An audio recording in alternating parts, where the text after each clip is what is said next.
بسم الله الرحمن الرحيم الحمد لله رب العالمين والصلاة والسلام على أشرف الأنبياء والمرسلين نبينا محمد وعلى آله وصحبه أجمعين والتابعين ومن تبعهم بإحسان إلى يوم الدين. أما بعد فإن أصدق الحديث كتاب الله وخير الهدي هدي محمد صلى الله عليه وسلم وشر الأمور محدثاتها وكل محدثة بدعة وكل بدعة ضلالة وكل ضلالة في النار. وبعد الحمدللہ، جیسے کہ ساتھی سامعین جانتے ہیں، یہ اتوار کو منعقد ہونے والی نشست ہے جس میں ہم شیخ الاسلام الامام المجدد محمد بن عبد الوہاب التمیمی رحمہ اللہ کے رسائل کی تشریح پڑھ رہے ہیں، اور جن کی تشریح ہم نے منتخب کی ہے وہ وقت حاضر کے مفتی اعظم الشیخ العلامہ صالح بن فوزان الفوزان کی تشریحات ہے.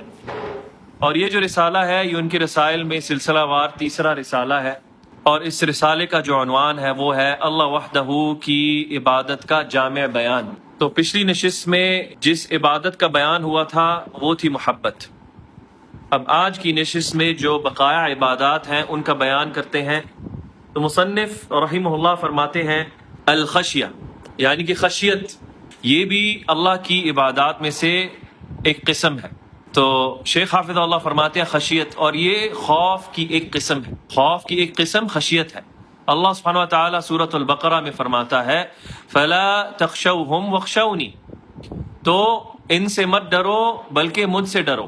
تو مخلوق کا جو ڈر ہے اسے اللہ کی ڈر پر مقدم نہیں رکھا جا سکتا، اس پر برتر نہیں رکھا جا سکتا، کیونکہ اللہ سبحانہ وتعالی فرماتا ہے سورۃ الاحزاب میں الذین یبلغون رسالات اللہ ویخشونہ ولا یخشون احدا الا اللہ، اور وہ جو اللہ کے پیغام پہنچاتے ہیں یعنی کہ پیغمبر اور رسول، اور وہ اللہ سے ڈرتے ہیں، اللہ کی خشیت رکھتے ہیں، اور وہ اللہ کے علاوہ کسی اور سے نہیں ڈرتے.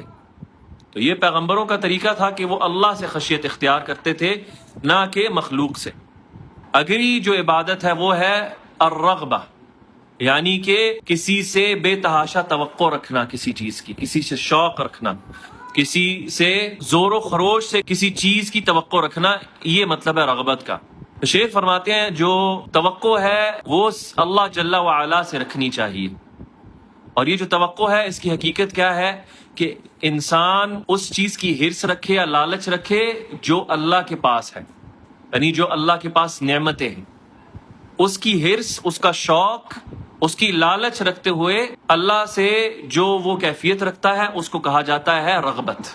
جس طرح کہ اللہ سبحانہ وتعالی نے سورۃ التوبہ میں فرمایا ہے انا الی اللہ راغبون، یقیناً ہم اللہ ہی سے توقع رکھتے ہیں. اور یہ جو رغبت ہے یہ اس چیز سے ہوتی ہے جو اللہ کے ہاں ہے، اس کی نعمتوں میں سے، اور اس کے ذریعے اللہ سے تعلق باندھا جاتا ہے.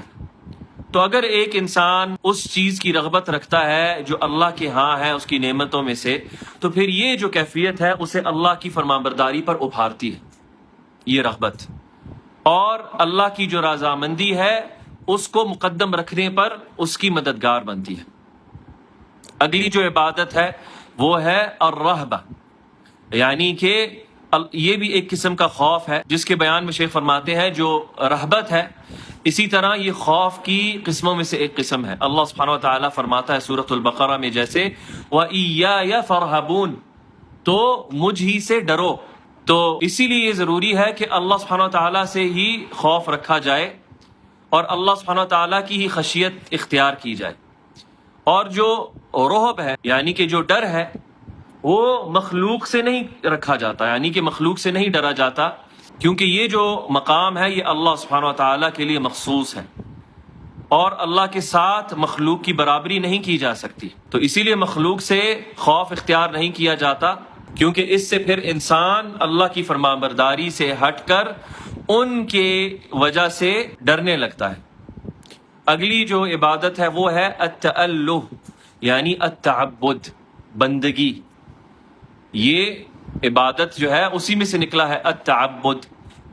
تألہ یعنی الہ سے یہ لفظ نکلا ہے.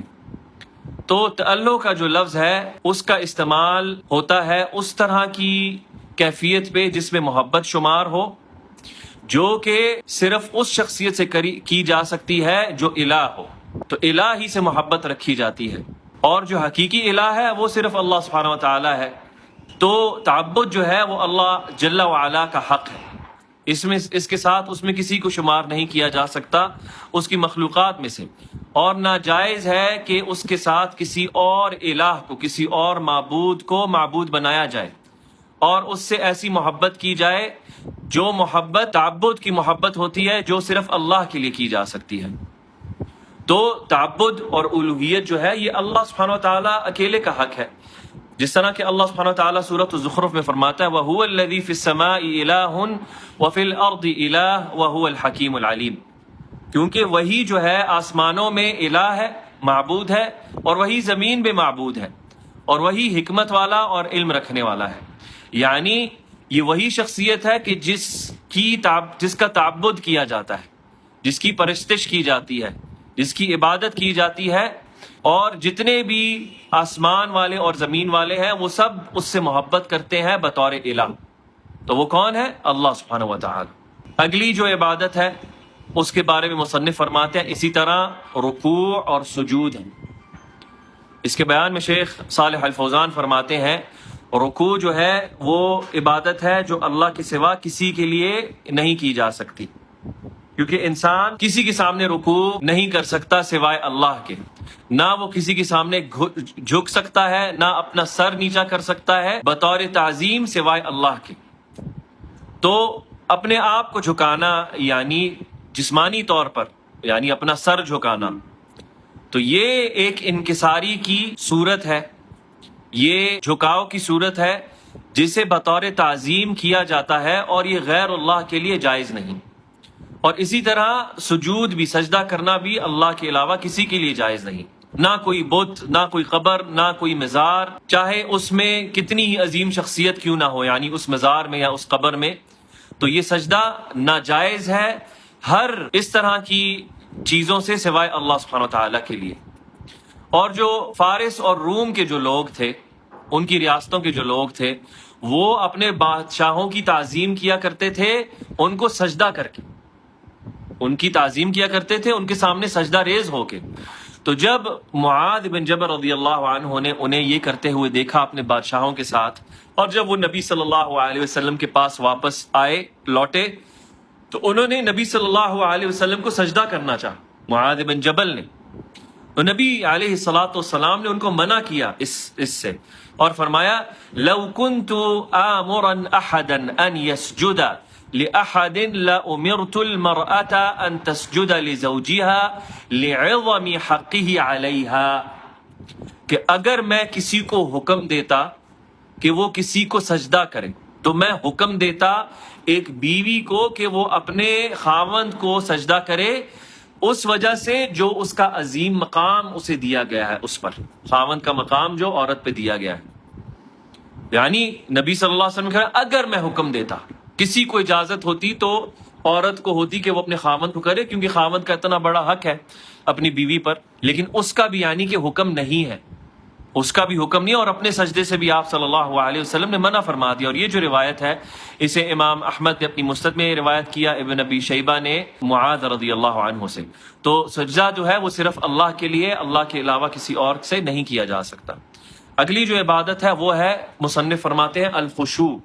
تو اس کے بیان میں شیخ فوزان حافظ اللہ فرماتے ہیں کہ خشوع جو ہے وہ دل کے اعمال میں سے ہے، یہ دلوں کے اعمال میں سے ایک عمل ہے، اور خشوع جو ہے وہ دل کی رقت کو کہا جاتا ہے، یعنی دل میں جو نرمی پاتا ہے انسان، اس کو کہا جاتا ہے، اور یہ کسی کے لیے نہیں کی جا سکتی، کسی کے لیے نہیں اپنائی جا سکتی سوائے اللہ سبحانہ وتعالیٰ کے لیے۔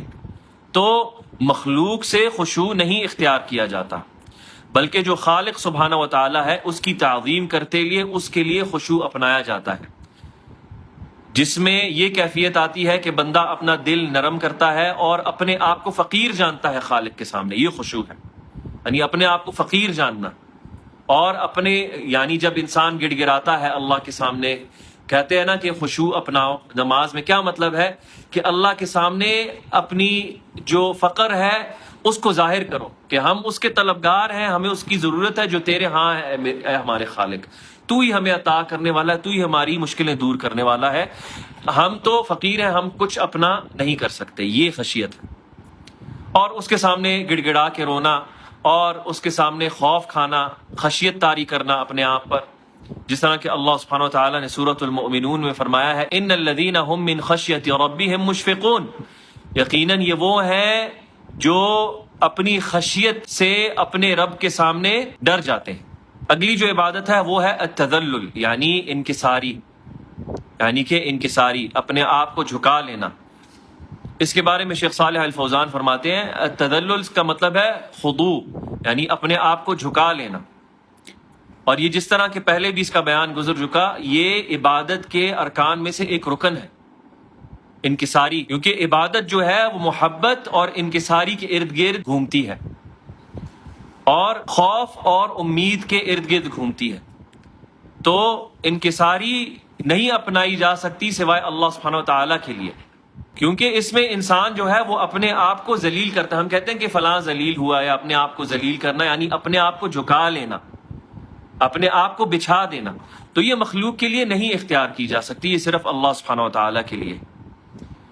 اگلی جو عبادت ہے اس کا فرماتے ہیں مصنف رحمہ اللہ کہ والتعظیم الذی ہوا من خصائص الالوہیہ، کہ وہ تعظیم جو الوہیت کے خصائص میں سے ہے، اس کی خصوصیات میں سے ہے. تو شیخ اس کے بیان میں فرماتے ہیں اور یہ وہ تعظیم ہے جس کے ساتھ بندہ اپنے آپ کو جھکا لیتا ہے، جھکانے والے کے سامنے اس کی عظمت کو سامنے رکھتے ہوئے، اللہ کی عظمت کو سامنے رکھتے ہوئے. اور وہ عبادت میں سے کسی بھی عبادت کو جب اس کی طرف متوجہ کرتا ہے تو وہ اس کی عظمت کے سامنے اس عبادت کو رکھتا ہے. اور اس قسم کی کوئی بھی عبادت ہو جس میں عبادت کیے جانے والے کی عظمت کو سامنے رکھ کے اس کے سامنے اپنے آپ کو جھکایا جائے تو یہ صرف اللہ کے لیے لائق ہے، غیر اللہ کو اس میں شریک نہیں ٹھہرایا جا سکتا. اب مصنف رحمہ اللہ ان ساری عبادات کو گن کے اس کے بعد اب ان عبادات کے دلائل کو ذکر کرتے ہیں. تو مصنف رحمہ اللہ یعنی کہ شیخ محمد بن عبد الوہاب فرماتے ہیں وہ دلیل الدعاء، یعنی کہ دعا کی دلیل کہ یہ عبادت میں سے ہے. کیا ہے؟ اللہ سبحانہ و تعالیٰ کا فرمان وَأَنَّ الْمَسَاجِدَ لِلَّهِ فَلَا تَدْعُوا مَعَ اللَّهِ أَحَدًا، سورۃ الجن کی آیت ہے کہ یقیناً مسجدیں اللہ کے لیے بنائی گئی ہیں تو ان میں اللہ کے علاوہ دوسروں کو مت پکارو. تو شیخ صالح الفوزان حافظہ اللہ فرماتے ہیں تو جب مصنف نے یہاں پر عبادتوں کی اقسام کا ذکر کیا تو اس کے بعد انہوں نے یہ چاہا کہ وہ ان ساری قسموں میں سے ہر قسم کی دلیل پیش کر دیں، کیونکہ کوئی بھی بات جو ہے وہ بغیر دلیل کے قبول نہیں کی جاتی، کوئی بھی بات جو ہے وہ دلیل کے علاوہ نہیں قبول ہو سکتی.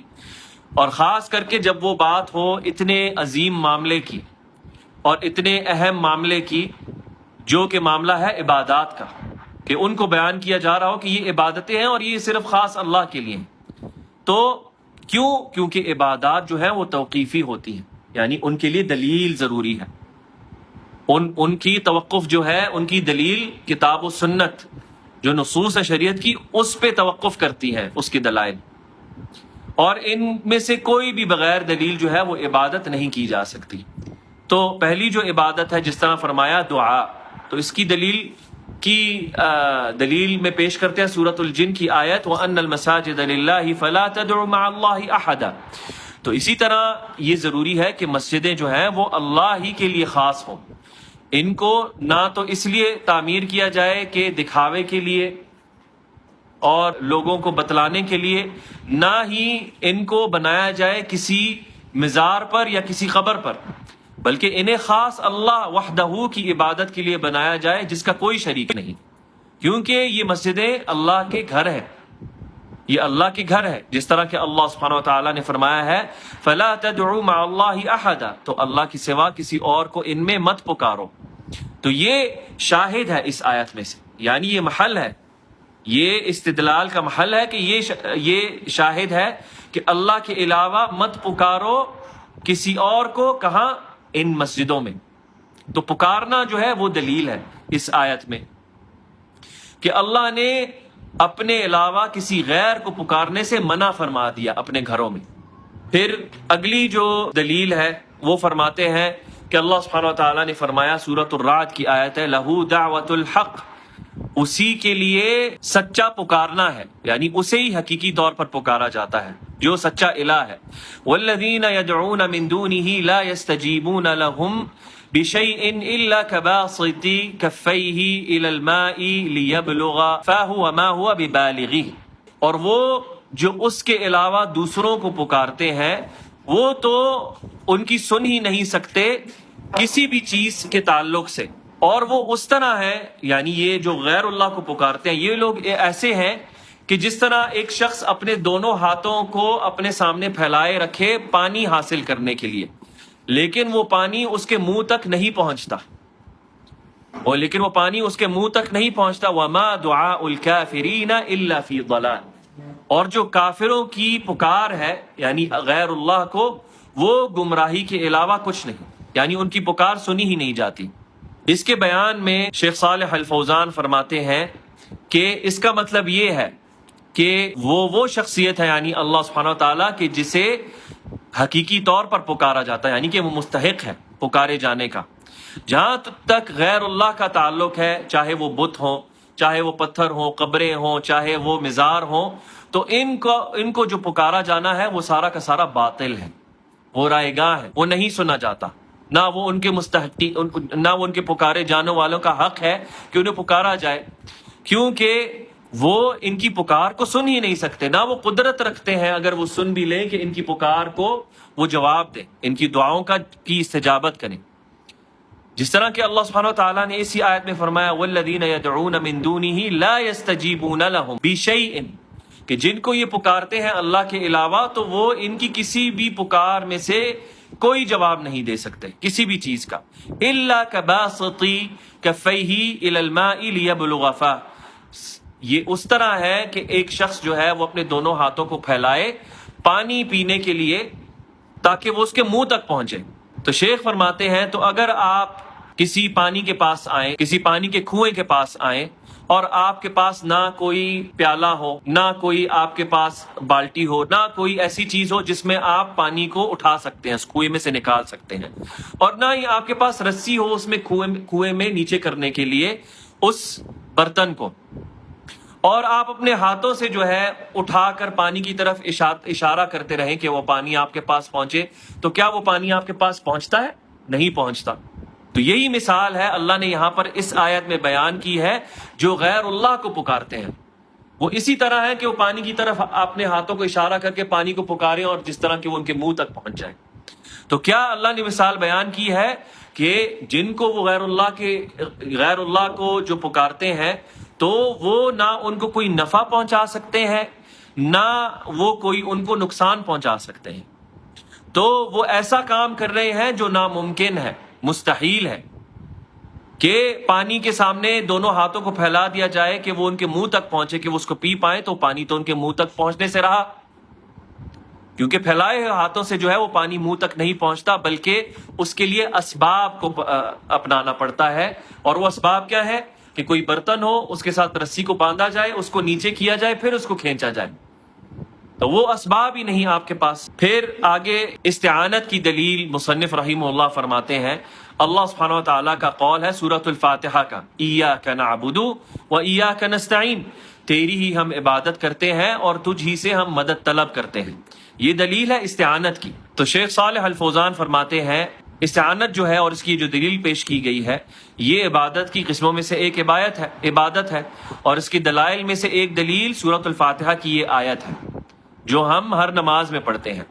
اور پھر وہی شیخ بیان کرتے ہیں وہ گرامر کا جو قاعدہ ہے کہ یہاں پر جو معمول ہے اس کو عامل پر مقدم کیا گیا، اسے پہلے ذکر کیا گیا ہے، یعنی ایاک، تیری ہی، یعنی جس کی عبادت کی جا رہی ہے، جس کی طرف عمل کو اشارہ کیا جا رہا ہے، اس کے بعد ذکر کیا وہ جو عمل کو طلب کر رہا ہے، تو اس سے کیا ہوتا ہے، حصر ہو جاتا ہے، یعنی اس سے اسپیسیفائی ہو جاتی ہے چیز، یعنی کہ ہم نہیں مدد طلب کرتے سوائے تجھ سے، ہر قسم کے اپنے معاملات میں جس میں ہم کوئی قدرت نہیں رکھتے سوائے تیرے، اور نہ ہی ہم کسی سے مدد مانگتے ہیں، نہ کسی بت سے، نہ کسی وثن سے، نہ کسی قبر سے، نہ کسی حجر سے، نہ کسی شجر سے۔ مانگتے ہیں تو ہم مدد صرف تیری۔ اگلی جو عبادت ہے اس کے بارے میں ذکر کرتے ہیں مصنف، استغاثت، یعنی کہ فریاد کرنا، یعنی مشکل میں پکارنا۔ اس کی دلیل میں فرماتے ہیں سورۃ الانفال کی آیت ہے، اذ تستغیثون ربکم فاستجاب لکم، تو جب تم اپنے رب کو پکار رہے تھے، فریاد کر رہے تھے، تو تمہارے رب نے تمہاری فریاد سنی۔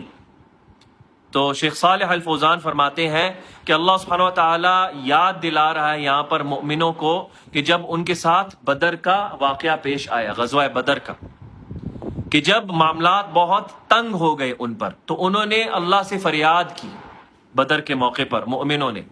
تو اللہ سبحانہ و تعالیٰ اس موقع پر فرما رہا ہے، اذ تستغیثون ربکم فاستجاب لکم، تو جب تم اپنے رب کی فریاد کر رہے تھے، یعنی بدر کے موقع پر جب تنگی آ پڑی تمہیں، تو تمہارے رب نے تمہاری فریاد سنی۔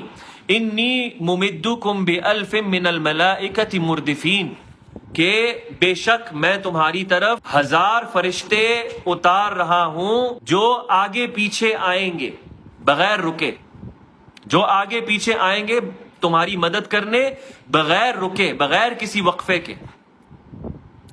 تو یہاں پر مؤمنوں نے یعنی کہ صحابہ اور رسول اللہ صلی اللہ علیہ وسلم نے اللہ سبحانہ وتعالیٰ سے فریاد کی، تو اللہ نے ان کی مدد کے طور پر فرشتوں کو ان کی ثابت قدمی کے لیے اور ان کی مدد کے لیے کافروں کے خلاف قتال پر نازل فرمایا۔ تو یہ ان کی فریاد کا جواب تھا اللہ کی طرف سے، اور اللہ نے اس کے ساتھ ساتھ ان کافروں کے دل میں خوف بھی ڈال دیا۔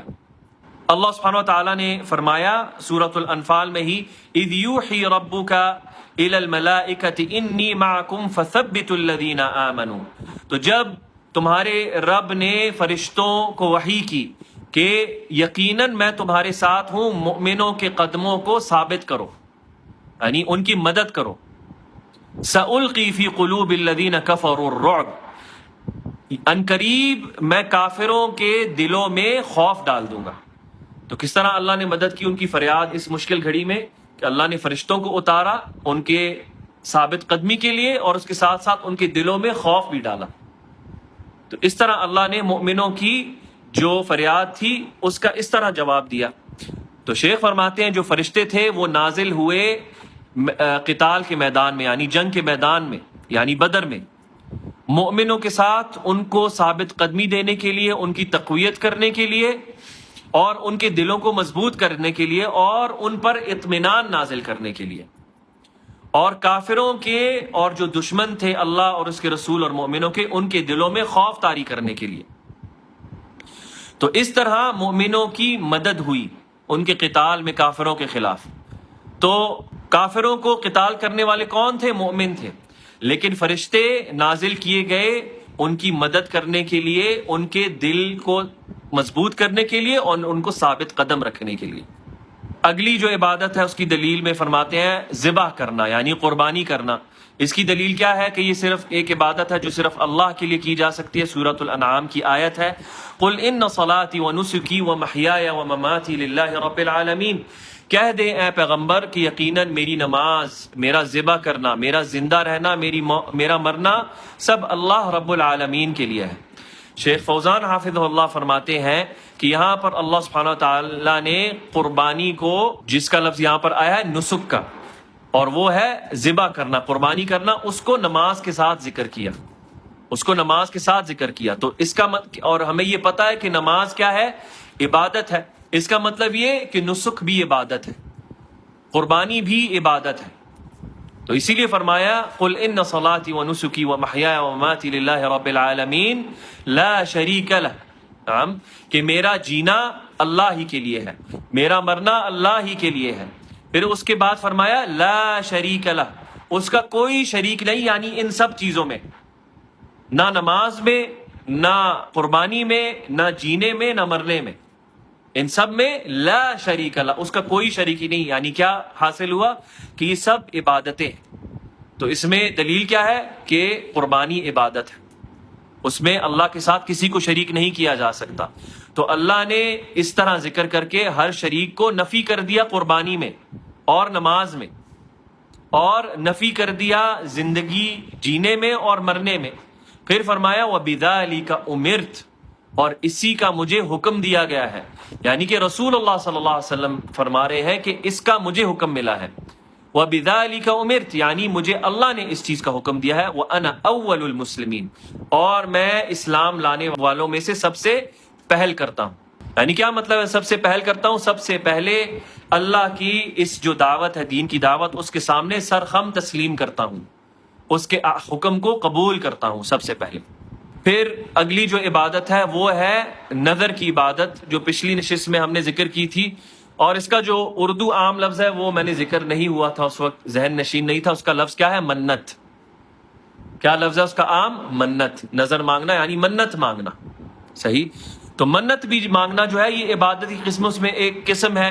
اس کی دلیل کیا ہے؟ سورۃ الانسان کی آیت وَيُوفُونَ بِالنَّذْرِ وَيَخَافُونَ يَوْمًا كَانَ شَرُّهُ مُسْتَطِيرًا، اور وہ اپنی منتوں کو پورا کرتے ہیں اور اس دن سے خوف کھاتے ہیں، ڈرتے ہیں جس کا شر دور دور تک پھیلے گا، یعنی روز قیامت کا۔ تو شیخ فوزان اس کے بیان میں فرماتے ہیں تو یہ دلیل ہے کہ منت جو ہے وہ عبادتوں کی قسم میں سے ایک قسم ہے جس میں اخلاص اپنانا ضروری ہے اللہ سبحانہ وتعالی ہی کے لیے۔ تو جو کوئی بھی غیر اللہ کے لیے منت مانگتا ہے، جس طرح کہ کسی میت سے یا کسی قبر سے یا کسی مزار سے، تو ایسا شخص جو ہے وہ مشرک ہے، وہ شرک کرتا ہے اللہ کے ساتھ۔ اور یہ بہت زیادہ پیش آنے والی چیز ہے کہ آپ دیکھتے ہیں کہ عامت الناس جو ہے وہ منتیں مانگتے ہیں قبروں کے نام سے، وہ نظریں مانگتے ہیں فوت شدگان کی نام پہ، وہ ان کا تقرب حاصل کرنے کے لیے منت مانگتے ہیں۔ تو یہ جو منت ہے، یہ اس طرح کی منت مانگنا معصیت میں شمار ہوتا ہے، اور اس طرح کی منت جو ہے وہ شرک میں شمار ہوتی ہے۔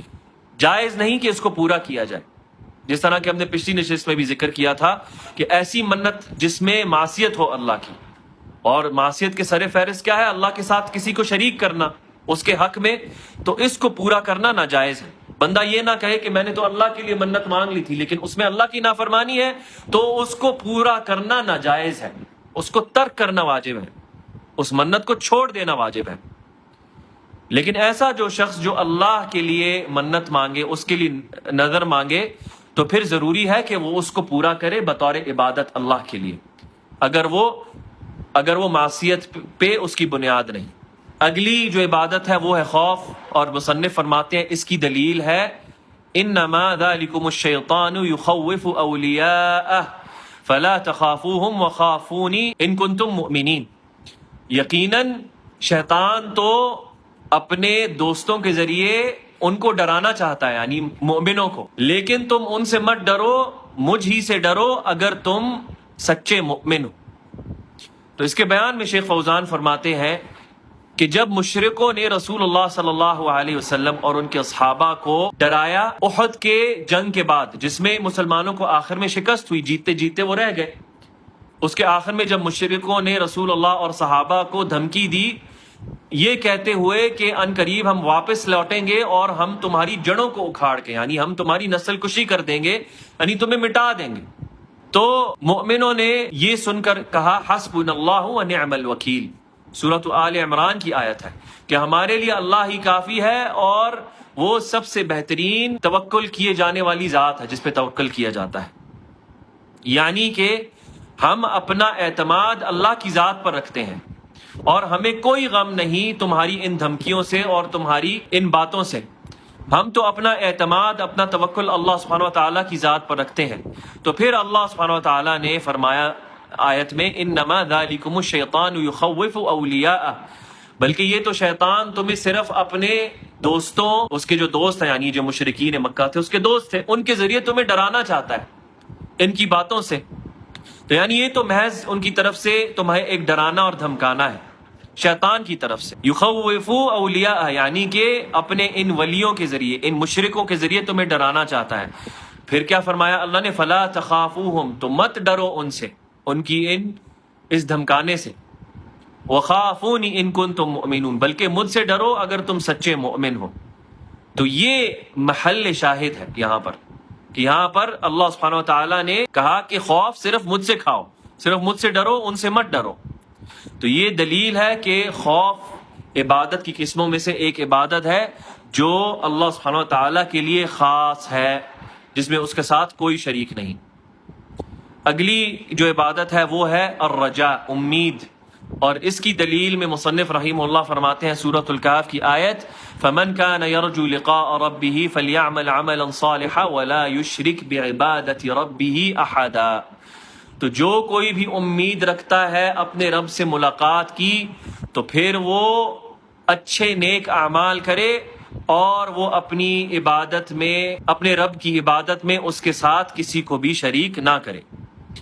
تو شیخ صالح الفوزان فرماتے ہیں کہ مفسرین فرماتے ہیں جس کا مطلب یہ ہے، اور اللہ بہتر جانتا ہے، کہ وہ اس کی امید رکھتے ہیں اپنے رب سبحانہ و تعالیٰ کو روز قیامت دیکھنے کی، اس کے دیدار کی۔ اس میں جو آیا ہے وقت کہ اگر جو امید رکھتا ہے اپنے رب کی ملاقات کی، یعنی کہ اپنے رب کو دیکھنے کی جنت میں، تو پھر اسے کیا کرنا چاہیے؟ فَلْيَعْمَلْ عَمَلًا صَالِحًا، تو پھر وہ نیک عمل کرے، وَلَا يُشْرِكْ بِعِبَادَةِ رَبِّهِ أَحَدًا، اور وہ اپنے رب کی عبادت میں کسی کو شریک نہ کرے۔ تو یہاں پر عبادت کو، رجا کو، امید کو اللہ نے عبادت میں شمار کیا اور حکم دیا کہ اس میں غیر اللہ کو شریک نہ کیا جائے، غیر اللہ کو اس امید میں شریک نہ کیا جائے۔ اگلی جو عبادت ہے وہ توکل، اور اس کی دلیل کیا ہے؟ مصنف فرماتے ہیں سورۃ المائدہ کی آیت وَعَلَى اللَّهِ فَلْيَتَوَكَّلُوا إِن كُنتُم مُؤْمِنِينَ، تو پھر اللہ ہی پر توکل کرو اگر تم سچے مومن ہو۔ تو شیخ اس کے بیان میں فرماتے ہیں توکل عبادت کی قسموں میں عظیم تر عبادتوں میں شمار ہوتی ہے۔ اللہ سبحانہ وتعالی فرماتا ہے فَاعْبُدْهُ وَتَوَكَّلْ عَلَيْهِ، اسی کی عبادت کرو اور اسی پر توکل کرو۔ اور اللہ سبحانہ وتعالی فرماتا ہے سورۃ المائدہ میں وَعَلَى اللَّهِ فَتَوَكَّلُوا إِن كُنتُم مُؤْمِنِينَ، تو اللہ ہی پر توکل کرو اگر تم یقیناً مؤمن ہو۔ تو جو کوئی بھی اللہ پر توکل کرتا ہے تو اللہ اس کے لیے کافی ہو جاتا ہے۔ اور اللہ سبحانہ وتعالی سورۃ الطلاق میں فرماتا ہے وَمَن يَتَوَكَّلْ عَلَى اللَّهِ فَهُوَ حَسْبُهُ، تو جو کوئی بھی اللہ پر توکل کرتا ہے تو وہ اس کے لیے کافی ہو جاتا ہے۔ یعنی جو کوئی بھی مخلوق پر اگر توکل کرتا ہے تو اللہ سبحانہ وتعالی جو ہے وہ اس کو اسی مخلوق کے سپرد کر دیتا ہے، اس کمزور مخلوق کے سپرد کر دیتا ہے کہ جا جس پر تو نے توکل کیا تھا اسی سے مانگ۔ اور وہ جو مخلوق ہے کیا ہے؟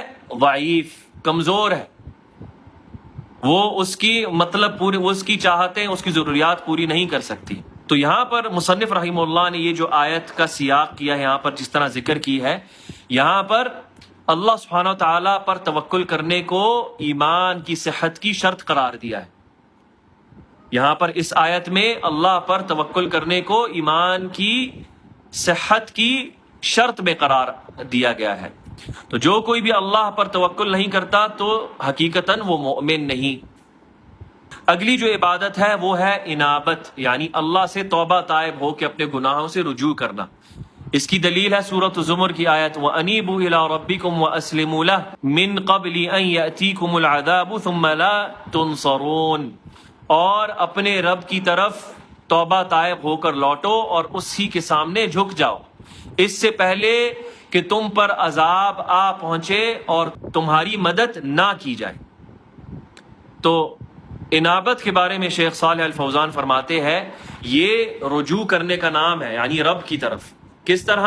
یعنی اپنی گناہوں سے توبہ طائب ہوتے ہوئے اللہ کی فرمانبرداری میں رجوع کرنا، معصیت کو ترک کرتے ہوئے، یہ مطلب ہے انابت کا، اور یہ عبادت کی قسموں میں سے ایک عبادت ہے۔ اور اگلی جو عبادت ہے وہ ہے محبت۔ اس کی دلیل کیا ہے؟ مصنف فرماتے ہیں سورۃ البقرہ کی آیت وَمِنَ النَّاسِ مَن يَتَّخِذُ مِن دُونِ اللَّهِ أَندَادًا يُحِبُّونَهُمْ كَحُبِّ اللَّهِ وَالَّذِينَ آمَنُوا أَشَدُّ حُبًّا لِلَّهِ، کہ لوگوں میں سے ایسے ہیں جو اللہ کے علاوہ اس کی برابری والے لیتے ہیں اور ان سے ایسی محبت کرتے ہیں جس طرح وہ اللہ سے محبت کرتے ہیں، لیکن جو ایمان والے ہیں وہ تو بڑھ چڑھ کر صرف اللہ ہی سے محبت کرتے ہیں۔ اس کی دلیل اس کے بیان میں شیخ صالح الفوزان فرماتے ہیں والذین آمنوا اشد حبا للہ، یعنی کہ جو ایمان لانے والے ہیں وہ تو اللہ سے شدید محبت کرتے ہیں، یعنی اس کے ساتھ کسی کو برابری نہیں دیتے محبت میں۔ کیونکہ وہ اللہ وحدہ ہی سے عبادت کرتے ہیں اور وہ غیر اللہ سے محبت نہیں کرتے۔ جہاں تک مشرکوں کا تعلق ہے تو وہ غیر اللہ سے ایسی محبت کرتے ہیں جس طرح وہ اللہ سے محبت کرتے ہیں۔ تو مشرک جو ہیں وہ اللہ کو مانتے ہیں، وہ اللہ کو خالق مانتے ہیں اور اللہ سے محبت بھی کرتے ہیں، لیکن ساتھ ساتھ کیا کرتے ہیں کہ جو غیر اللہ معبودات انہوں نے گھڑے ہوئے ہیں ان سے بھی اسی طرح محبت کرتے ہیں جس طرح اللہ سے محبت کرتے ہیں۔ تو وہ ان کو اللہ کی برابری پر لا کے کھڑے کرتے ہیں، اسی لیے ان کو مشرک کہا جاتا ہے کہ وہ اللہ کے ساتھ شریک کرتے ہیں انہیں، اسی لیے مشرکین قرار پائے۔ اگلی جو عبادت ہے مصنف فرماتے ہیں وہ ہے خشیت۔ اس کی دلیل کیا ہے؟ سورۃ المائدہ کی آیت فلا تخشوا الناس واخشون، تو لوگوں سے مت ڈرو، مجھ سے ڈرو، اللہ فرماتا ہے۔ تو شیخ صالح الفوزان فرماتے ہیں کہ یہ دلیل ہے کہ خشیت جو ہے وہ عبادت کی قسموں میں سے ایک عبادت ہے، اور جو کوئی بھی غیر اللہ کی خشیت اختیار کرتا ہے، اس سے ڈرتا ہے، تو وہ اللہ سے وہ واجب عمل ترک کرتا ہے جو اللہ کے لیے اکیلے کے لیے جائز ہے، یعنی اس سے ڈرنا۔ تو ایسا شخص جو ہے وہ اللہ کے ساتھ دوسرے کو شریک کرتا ہے۔ اگلی جو عبادت ہے وہ ہے الرہبہ، یعنی یہ بھی ڈر کی ایک قسم ہے رہبت۔ اس کی دلیل کیا ہے؟ سورۃ الانبیاء کی آیت انہم کانوا یسارعون فی الخیرات ویدعوننا رغبا ورہبا، اور یقیناً وہ ہمارے ساتھ اچھائی میں، نیکی میں ایک دوسرے سے مقابلہ کیا کرتے تھے، اور وہ ہمیں رغبت سے اور رہبت سے پکارا کرتے تھے۔ وَكَانُوا لَنَا خَاشِعِينَ، اور وہ ہماری خشیت اختیار کیا کرتے تھے۔ تو اس کے بیان میں شیخ صالح الفوزان فرماتے ہیں جب اللہ سبحانہ وتعالیٰ نے سورۃ الانبیاء میں ذکر کیا انبیاء کے اس موقف کا جو وہ اپنی عبادت میں اپنایا کرتے تھے جب ان پر کوئی ابتلا یا امتحان آ پہنچا تھا، تو وہ ان کے بارے میں کیا فرمایا اللہ نے؟ وہ کیا کیا کرتے تھے اس طرح کے موقعوں پر؟ انہم کانوا یسارعون فی الخیرات ویدعوننا رغبا، یقیناً وہ ہمارے لیے نیکی کو لے کر ایک دوسرے سے بڑھ چڑھ کر مقابلہ کیا کرتے تھے اور ہمیں شوق سے پکارا کرتے تھے، ہمیں دل لگی سے پکارا کرتے تھے، یعنی کہ اللہ سے اس چیز کی رغبت کرتے ہوئے جو اللہ کے ہاں نعمتوں میں سے اور جو اللہ کے ہاں ان کی مشکلات کی جو جواب ہے اس کو لیتے ہوئے۔ رہبہ، رہبت سے یعنی کہ خوف سے، اللہ کی پکڑ سے ڈرتے ہوئے۔ تو یہ دلیل ہے کہ رغبت اور رہبت جو ہے یہ عبادت کی قسموں میں سے دو عبادتیں ہیں جن کو اللہ کے لیے خالص کرنا ضروری ہے، واجب ہے۔ اللہ سبحانہ وتعالیٰ فرماتا ہے وَإِيَّايَ فَارْهَبُونَ، اور مجھی سے ڈرو اور مجھی سے رہبت اپناؤ۔ یہاں پر اللہ سبحانہ وتعالیٰ نے اس آیت میں بھی جار مجرور کو مقدم کیا معمول پر، عمل پر، تو اس سے بھی حصر کا فائدہ ملتا ہے، یعنی مت ڈرو، مت رغبت رکھو کسی اور سے سوائے مجھ سے۔ یہ جو آیت ہے یہ صوفیوں کی اس قول کا رد ہے جس میں وہ یہ کہتے ہیں لا نعبدہ خوفا من نارہ ولا طمعا من جنتہ۔ بہت اہم نقطہ ہے، یہاں پر ہم یہ سنتے ہیں کہ صوفی جو ہیں وہ رائج کرتے ہیں، وہ کہتے ہیں جنت کو جہنم کی آگ سے جلا دوں اور جہنم کو جنت کے پانی سے بجھا دوں، پھر بے لوث ہو کر اللہ کی عبادت کروں۔ اور یہ جو قول ہے نسبت کرتے ہیں رابعہ بصریہ کی طرف، جس کی نسبت ہے ایک رابعہ تھی جو بصرہ کی تھی، حسن البصری کے زمانے میں تھی، کوئی عابدہ تھی، ناسکہ تھی، تو یہ کہتے ہیں ان کی طرف نسبت کرتے ہیں عبادت تو اس طرح کی ہوتی ہے، یعنی کیا مطلب؟ جنت کو جہنم کی آگ سے جلا دو کہ جنت ختم ہو جائے، اور جہنم کی آگ کو جنت کے پانی سے بجھا دوں، یعنی جنت جہنم کو فنا کر دوں، پھر بے لوث ہو کے تیری عبادت کروں، یعنی کسی لالچ کی بنا پہ تجھ سے عبادت نہ کروں۔ کسی ڈر کی بنا پہ تیری عبادت نہ کروں، یعنی ان کے ہاں یہ بہت بڑی چیز ہے۔ یہاں پر کیا ذکر ہو رہا ہے؟ اللہ فرماتا ہے کہ ان کے انبیاء جو ہیں ان سے کس طرح عبادت کیا کرتے تھے، راغبا و رہبا، شوق رکھتے ہوئے کس چیز کا؟ ان نعمتوں کا جو اللہ کے ہاں ہے، رہبت اپناتے ہوئے اس خوف سے جو اللہ کی پکڑ میں ہے، جو اللہ نے عذاب رکھا ہے جہنم کا۔ یعنی کہ جو انبیاء ہے یہ ان انبیاء سے بہتر ہے کہ اللہ سے بے لوث ہو کے، یعنی اے اللہ ہم تیری عبادت کرتے ہیں کسی لالچ کے تحت نہیں، نہ تیری نعمتوں کی وجہ سے تیری عبادت کرتے ہیں، نہ تیری پکڑ کی وجہ سے تیری عبادت کرتے ہیں۔ یعنی یہ تو انبیاء سے بھی اوپر درجے کے پہنچ گئے۔ تو یہ صوفیوں کا مقولہ شیخ فوزان یہاں پر ذکر کر رہے ہیں کہ وہ یہ کہتے ہیں ہم نہ تو اللہ کی خوف کی بنا پر عبادت کرتے ہیں اور نہ ہی کسی لالچ کی بنا پر عبادت کرتے ہیں، یعنی جو نعمتیں اس نے جنت میں رکھی ہیں، بلکہ ہم تو صرف اللہ کی بے لوث محبت میں عبادت کرتے ہیں۔ تو یہ اس کی مخالفت ہے جس پر انبیاء تھے۔ انبیاء بھی اللہ کی عبادت، اللہ کو پکارتے تھے تو اللہ کی نعمتوں کی لالچ کی بنا پر، اللہ کی پکڑ کی سے ڈر کر پکارا کرتے تھے۔ تو یہ انبیاء کا طور طریقہ تھا، یہ جو طریقہ ہے انہوں نے اپنایا، یہ انبیاء کا طریقہ نہیں۔ پھر اگلی جو عبادت ہے وہ ہے التألہ، یعنی کہ التعبد۔ اس کی دلیل کیا ہے؟ سورۃ البقرہ کی آیت ہے وَإِلَٰهُكُمْ إِلَٰهٌ وَاحِدٌ، اور تمہارا معبود ایک ہی معبود ہے، لا الہ الا ہو، اس کے سوا کوئی معبود برحق نہیں، الرحمن الرحیم، وہی نہایت رحم کرنے والا اور رحمت برتنے والا ہے۔ اس کے بیان میں شیخ فوزان فرماتے ہیں الہکم، یعنی کہ تمہارا الہ، یعنی کہ تمہارا سچا معبود جو عبادت کا اکیلا مستحق ہے، وہ الہ کون ہے؟ ایک ہے، اور وہ کون ہے؟ اللہ سبحانہ و تعالی، جس کے علاوہ کوئی بھی عبادت کا مستحق نہیں۔ ذالک بأن اللہ هو الحق وأن ما يدعون من دونه هو الباطل، سورۃ الحج کی آیت ہے۔ وہ اس لیے کیونکہ اللہ وہی حق ہے، یعنی کہ سچا معبود ہے، وَأَنَّ مَا يَدْعُونَ مِن دُونِهِ هُوَ الْبَاطِلُ، اور یقیناً اس کے علاوہ جن کو یہ پکارتے ہیں وہ تو باطل ہی ہے، یعنی کہ وہ باطل معبودات ہیں۔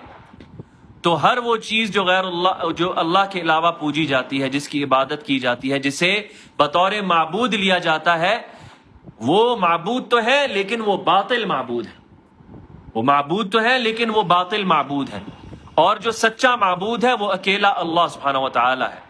تو جتنی بھی عبادت ہے، جتنی بھی الوہیت ہے، جتنی بھی تعبد ہے، وہ اللہ سبحانہ و تعالی کا حق ہے، اس میں کوئی اور شریک نہیں، اس میں کوئی اور شریک نہیں۔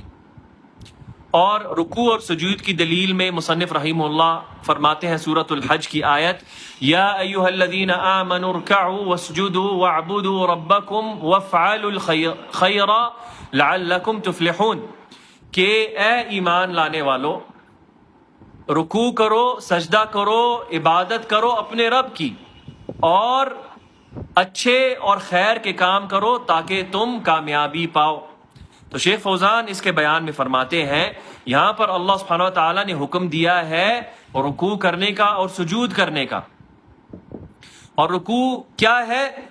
یعنی اپنا سر جھکانا، اپنے آپ کو جھکا دینا، اور سجود کیا ہے کہ اپنا جو جبہہ ہے، اپنی پیشانی جو ہے اس کو زمین پر چپکا دینا، تعظیم کرتے ہوئے اس ہستی کی۔ اور یہ ہو نہیں سکتی دونوں چیزیں سوائے اللہ سبحانہ و تعالیٰ کے سامنے۔ یہ کسی اور کے سامنے آپ رکوع نہیں کر سکتے، نہ کسی اور کے سامنے آپ سجدہ ریز ہو سکتے ہیں سوائے اللہ کے، کیونکہ جو بھی غیر اللہ کو سجدہ کرے گا یا اس کے سامنے رکوع کرے گا تو ایسا شخص جو ہے وہ مشرک ہوگا۔ اور باقی کچھ اقسام ہیں جس کی تفصیل ہے وہ بقایا ہے، انشاءاللہ اسی پر اکتفا کریں گے آج کی نشست کو، کیونکہ نشست لمبی ہو جائے گی باذن اللہ، اور یہاں پر مغرب کا وقت بھی ہونے والا ہے۔ اللہ سبحانہ و تعالیٰ نے چاہا تو انشاءاللہ اگلے ہفتے نشست کو جاری رکھیں گے۔ واللہ تعالی عالم۔ بھائیوں کے اگر کوئی سوال ہے یا آن لائن؟ جی، رابعہ بصری، جس طرح میں نے ذکر کیا کہ وہ تابعین کے زمانے میں ایک یعنی کچھ کہتے ہیں کہ وہ تابعی تھی، ایک عورت تھی، اور وہ عبادت گزار تھی، یعنی کوئی علم کا کوئی خاص ان کا اس طرح کا تعلق نہیں تھا، لیکن ان کے پاس لوگ جایا کرتے تھے، وہ واعظ کیا کرتی تھی لوگوں کو، ان کے دل نرم کرنے کے لیے، آخرت کی یاد دہانی کے لیے، آخرت کا سامان تیار کرنے کے لیے، اس طرح کی چیزیں. تو بہت ساری چیزیں ان کی طرف نسبت ہیں. جس طرح بہت سارے جو نیکوکار قسم کے لوگ تھے سلف میں سے یا ان کے زمانے کے بعد، جن کی طرف بہت ساری صوفیوں نے چیزیں نسبت کی ہوئی ہیں لیکن جن کی کوئی دلیل نہیں. اور ہم یہ کہتے ہیں اگر ان سے یہ نسبت صحیح ہے بھی ان کے یہ کلام کی، کہ وہ کہتے ہیں کہ وہ رابعہ بصری جو ہیں وہ بصرہ کی گلیوں میں ایک ہاتھ میں چراغ لے کر اور دوسرے ہاتھ میں ایک مشکیزہ پانی کا لے کر گلیوں میں بھاگتی تھیں. تو لوگ ان سے پوچھتے تھے یہ آپ کیا کر رہی ہیں؟ کہتی ہے کہاں ہے جنت، مجھے بتاؤ کہ میں اس کو اس جہنم کی آگ سے جلا دوں. کہاں ہے وہ جہنم کی آگ جسے میں اس جنت کے پانی سے بجھا دوں؟ تو پوچھتے تھے کیوں کرتی ہیں آپ؟ تاکہ میں بے لوث ہو کے اللہ کی عبادت کروں، یہ نہ لالچ سے عبادت کروں نہ خوف سے عبادت کروں.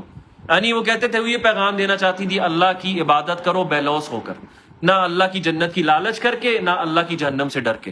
اگر انہوں نے یہ بات ہم کہتے ثابت بھی ہے تو یہ باطل ہے، کیونکہ رابعہ بصری جیسے عبادت گزاروں سے عظیم تر شخصیات جو اللہ کی مخلوق میں سب سے عظیم شخصیات ہیں کون ہیں؟ انبیاء اور رسل. جب ان کے بارے میں اللہ کہا کہ وہ ہمیں پکارا کرتے تھے رغبا و رہبا، رغبت سے یعنی اپنی دل لگی سے ان نعمتوں کی لالچ رکھتے ہوئے جو ہم نے ان کے لیے جنت میں تیار رکھی ہے، اور رہبا ان چیز اس سے خوف کھاتے ہوئے جو ہم نے جہنم کے عذاب میں رکھا ہے نافرمانوں کے لیے. تو پھر اگر انبیاء کا مقام ایسا تھا، ان کی عبادات ایسی تھی، تو ان کے بعد پھر کس کا مقام ہے کہ جو ان چیزوں سے بے لوث ہو کے اللہ کی عبادت کرے گا؟ تو یہ باطل ہے. یہ جو اہل ایمان کی جو عبادت ہے یہ اس کا طریقہ نہیں ہے، یہ انبیاء علیہ السلام کا طریقہ نہیں ہے. بالکل وہی تو شیخ ذکر کر رہے ہیں یہاں پر، بار بار وہی تو ذکر کیا یہاں پر شیخ نے اس میں، کہ بھائی کا یہ سوال ہے کہ یہ جو لوگ ہیں جو اللہ نے جو منہج واضح کیا ہے اپنی عبادت کا کہ لوگ میرے بندے میری اس طرح عبادت کریں، اس میں یہ منہج اپنائیں، یہ طریقہ اپنائیں جو انبیاء علیہ السلام کا طریقہ ہے. تو جو لوگ اس منہج کی مخالفت کرتے ہیں تو کیا وہ اللہ سبحانہ وتعالیٰ کے دیے گئے منہج کی مخالفت نہیں کرتے؟ ہاں وہ کرتے ہیں، بالکل یہی تو واضح کیا شیخ نے یہاں پر. اسی لیے شیخ نے کہا انبیاء، وہاں یہاں پر جو آیت ذکر ہوئی ہے انبیاء کے تعلق سے ہے کہ اللہ کے جو بندے ہیں جو پیغمبر اور انبیاء تھے وہ اللہ کی عبادت کیا کرتے تھے، اللہ کی جو نعمتیں ہیں اس کی لالچ رکھتے ہوئے، اس کا شوق رکھتے ہوئے، اور جو جہنم کا عذاب ہے اس سے خوف کھاتے ہوئے، اللہ کی پکڑ سے خوف کھاتے ہوئے. جی بھائی کا مطلب یہ تو کیا اس کا مطلب یہی نہیں کہ وہ اللہ سے محبت نہیں کرتے؟ یہی مطلب ہے نا آپ کا؟ ہاں اصل میں وہ ایسا کہتے تھے نہیں کہ ہم اللہ سے محبت نہیں کرتے، لیکن وہ اس طرح باور کروانا چاہ رہے ہیں کہ اے اللہ بے شک تو نے ہمیں اپنی جنتوں کی دلچسپی کے لیے اس کا ذکر کیا، اس کی نعمتوں کا، تو نے ہمیں جہنم کی جو دردناکیاں ہیں، اس کی ہولناکیاں ہیں، ان سے ڈرانے کے لیے تو نے ہمیں ذکر کیا، لیکن ہم ان دونوں سے بے لوث ہو کے ہم تیری عبادت کرنا چاہتے ہیں کیونکہ ہم تجھ سے اتنی محبت کرتے ہیں. تو وہ یہ بتانا چاہتے ہیں کہ ہماری محبت بے لوث ہے، یعنی کسی چیز کی وجہ سے وہ اللہ سے محبت نہیں کرتے، وہ اللہ سے اللہ کی ذات کے لیے محبت کرتے ہیں، وہ یہ کہنا چاہ رہے ہیں. صحیح. لیکن جو اللہ کے بندے ہیں، جو سب سے بہترین بندے ہیں، جو اللہ کے سب قریب ترین بندے ہیں، وہ تو اسی طرح اللہ کی عبادت کرتے تھے. اللہ نے ہی یہ راستہ بتایا ہے کہ میری عبادت کرو میری نعمتوں کو یاد کرتے ہوئے، میری عبادت کرو میری پکڑ سے ڈرتے ہوئے. تو انبیاء بھی یہ کیا کرتے تھے. تو یہ جو لوگ ہیں یہ بتانا چاہتے ہیں ہماری محبت تو سب سے بڑھ کے ہے، اور یہ بھی باور کروا دیتے ہیں کہ انبیاء سے بھی بڑھ کے ہے. اسی لیے آپ بہت سارے جو گمراہ کن فرقے ہیں آپ دیکھیں کہ یہ جو رافضہ شیعہ جو ہیں آج کل کے زمانے کے، یہ کیا کہتے ہیں؟ یہ کہتے ہیں علی رضی اللہ عنہ سارے انبیاء سے بھی بہتر ہے، کہتے ہیں انبیاء سے بھی بہتر، اور یہ کھل کے کہتے ہیں سوائے نبی صلی اللہ علیہ وسلم کے بعد، کہتے ہیں صرف نبی صلی اللہ علیہ وسلم سب انبیاء سے بہتر ہیں، مولا علی کرم اللہ وجہ.